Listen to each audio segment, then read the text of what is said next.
you were these characters. You had to do certain things, and then the second half of the game it opened wide up. And what people interestingly complained about in that game is that it got too open in the second half. Now suddenly the same routine filled in this game, and people love 6. People absolutely love 6.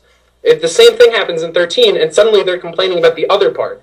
I think you're always going to find people who are just going to complain about something, and then people who haven't yet played the game and hear that are all going to start saying the same thing, and suddenly you get this snowball effect. Yeah, it's not that. Like, it helps you move through the story. You go through the story. It's very... they're trying to do a lot of tutorial stuff, get you very into the story. They're trying to move you through the story, and then once you've learned what you need to know, you've got your roots, then you're able to go out and do, whatever you want to do a ton of missions, things like that. I think based off of what you said, B North, like it seems like the general impression, from forums or whatever, is that linear sort of has like a negative connotation. But there's nothing wrong with linear. Yeah, just asking your personal opinion, because there is a linear and more open aspect of Final Fantasy 13. Like, which do you really prefer? Do you want a more focused narrative, or do you want the freedom to move around and explore?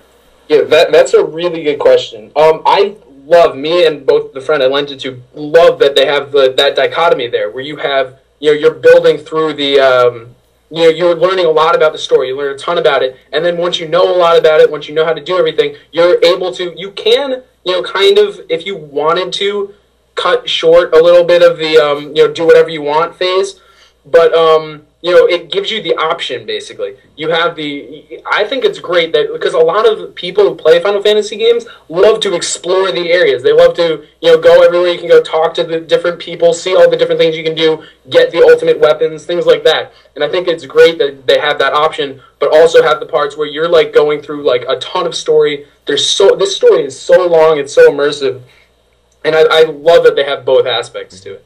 I love both of them. Yeah. I couldn't pick which one I would like more. Oh yeah, B North. What do you think about the freaking the Crystarium grid?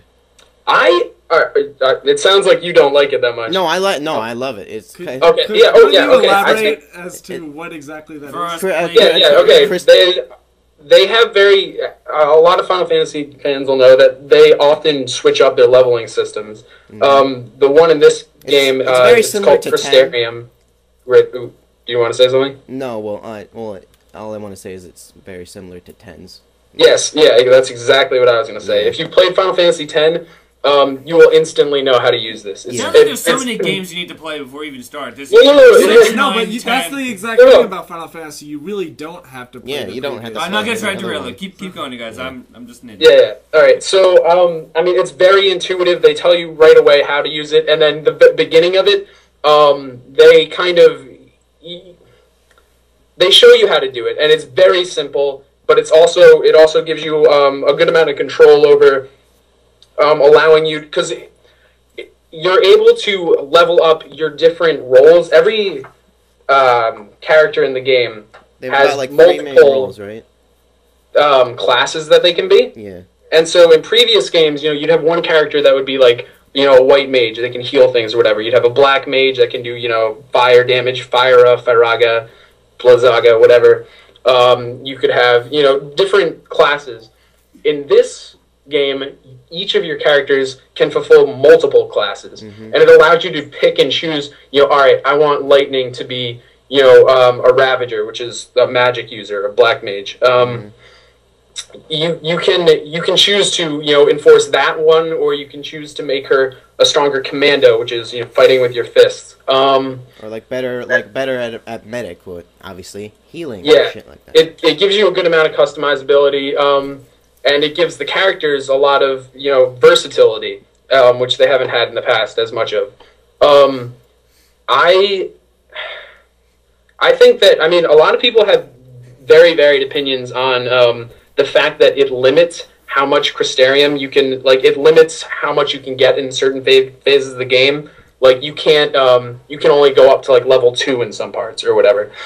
I think that's a good thing, because I think that there are some people who are going to go through and just level grind the crap out of it unnecessarily, and you don't need to do that. Yeah, and the only people who would need to do that are people who are, quite frankly, bad at the game and can't beat the bosses at perfectly reasonable levels.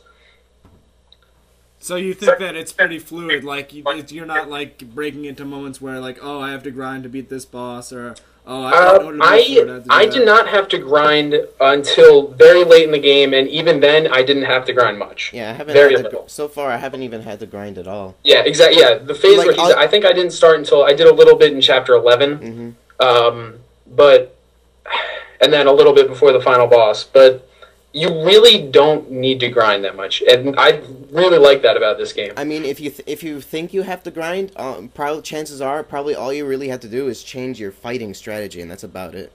Yeah, there's a lot. Yeah, I've noticed that with every boss, there's like a trick to it. Yeah, you know, like you'll be fighting them first and be like, "Oh, what am I like? Why is it so hard?" Like 9 times. You mix it up, and suddenly you realize, "Oh, okay. If you do it this way, suddenly it becomes a lot easier." Yeah, like you cast shell on everyone or whatever crap like that. Yeah. You summon Scalbar. Speaking of which, how are the summons in the game? Eidolons. They're called Eidolons. Whenever you summon them, when you're introduced to them, it's beautiful. It's absolutely amazing. They have these incredible opening sequences. I think they should have made them a little more powerful. I don't know how Scalbar feels about this. I do kind of agree on that too. Yeah, I almost never use them.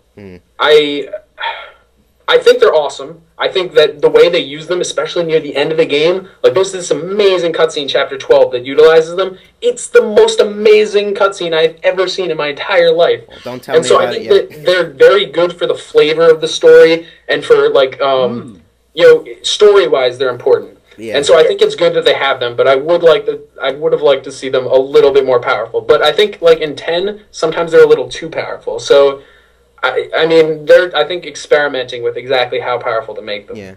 But personally, I just love Odin, so. Yeah.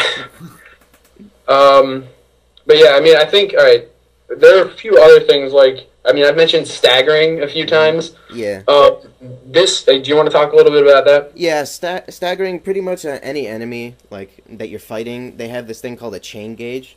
So when you're dealing hits or whatever, the meter will go up. But depending on which rolls you have, it'll go down like insanely quick. So usually like rolls like Ravagers, they're good at like raising the bar very quickly, but it'll go down. So usually what you'll need is a commando who has this ability called Power Chain, which will decrease the amount that the bar is going to go down. So usually you intertwine those two rolls to make the stagger bar go quicker. Wait, so is the bar constantly going down, or is it? No. All right, here. What's happening is every time you hit the enemy, the bar jumps up, and then every second you're not hitting them, it slowly goes down. Yeah. Well, the reason you want to get the bar up is once you get it all the way, it flashes. Your enemy is staggered, and suddenly they're wide open. Hits do way more damage to them. They can't do as much. Your hits have more hit stun on them. And that's when you can do like those crazy combos that I was talking about before, where you're just like going off doing ridiculous stuff that looks incredible. You rip them a new one, sort of thing. Yeah. Yeah, exactly. Paradigms. Yeah. All right. Yeah. You want to talk about paradigms? All right. Yeah. Paradigms. Essentially, you can customize, or you can keep the crap that they automatically give you. Pretty much, you can customize whatever roles you want. To play out a certain strategy whenever you're fighting, and it's great to mix and match between different roles and like try out some new stuff, because you'd be surprised by what you can do. Yeah, definitely. I mean, there's so many uses for all of them. Like in previous games, I don't know if any of you guys who played Final Fantasy games before have felt this way, but like there are some classes that I don't even touch. Like I've got my black mage, I've got like especially in the original ones, like I've got my black mage and my white mage, and then 2 other characters, and then I won't touch the other classes. In this game, with the paradigm shifting, you're using all the classes all the time. You see all the value in all of them. Yeah. And yeah, I think that's great. I think they did a fantastic job of showing you the importance of every class and how they can benefit. I do agree with you. So like there. each character has like a whole new dimension to them. They're not just like, oh, this mage is going to do this and this character is going to do this. They're more complex because you can constantly like evolve and change their strategies. Is that what? Yes, yeah.